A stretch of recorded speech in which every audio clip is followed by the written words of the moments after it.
Kwenye lile la pili lile la Steven Mguto pamoja na Almas Kasongo wameandika TFF. But TFF wanaomba TFF hawana imani na uwajibikaji wa Almas Kasongo pamoja na sasa unajua unajua hapo ndio maana jana tulikuwa tunazungumza madhaifu ya yale maandiko ya yale mapendekezo matatu ya Yanga.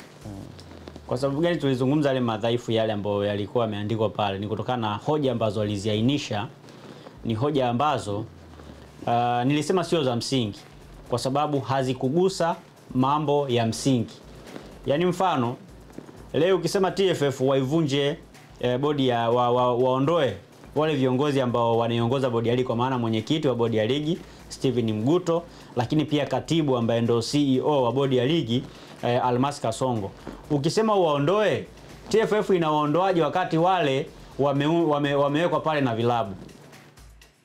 Wajua vilabu ndivyo ambavyo vinamteua mwenyekiti wa bodi ya ligi Yaani bodi ya ligi ni chombo ambacho kinaundwa na vilabu.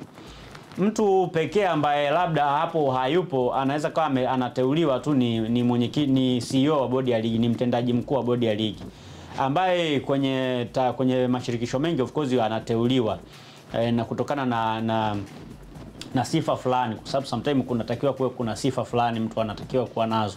Kwa unakuta wakati mwingine kwenye vilabu hizo sifa labda hakuna mtu ambaye ana hiyo sifa, kwa anateuliwa mtu mwingine. Na of course Kasongo hata ukifuatilia hakuwa kiongozi wa klabu yoyote kabla kuja kuwa rais, kuwa CEO wa bodi ya ligi. Lakini unajua CEO wa bodi ya ligi au katibu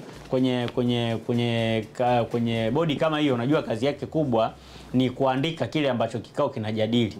Kwa vile ambavyo wanajadilia na yeye anaandika, baadaye anamkabidhi mwenyekiti ambaye ni Steven Mguto. Steven Mguto yeye atakaa sasa na wajumbe wenzake kujadiliana namna ya kuendesha vitu viende. Sasa leo klabu ikisema haina imani na Steven Mguto na CEO wa bodi ya ligi, inabidi urejee kwao uwaulize, yani hamna imani nao kwa sababu gani? Kwa sababu moja ya vitu ambavyo wameviandika pale ni kwamba wanavunja kanuni, si ndio? Lakini sio kweli kwamba Steven Mguto na CEO wa bodi ya ligi Almas Kasongo wanavunja kanuni.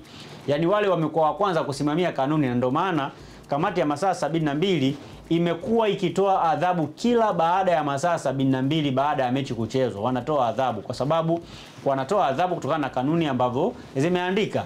Kwa hiyo ni malalamiko ambayo kwangu sikuona kama ni ya msingi sana kwa timu kama Yanga kuyatoa, kwa sababu adhabu zinatolewa na mara nyingi Yanga imekuwa ikiadhibiwa sana kwa kosa la kupita kwenye mlango ambao hauruhusiwi. sawa. Yaani kwenye adhabu ambazo Yanga wamewekwa kuadhibiwa mara nyingi zaidi ni hiyo.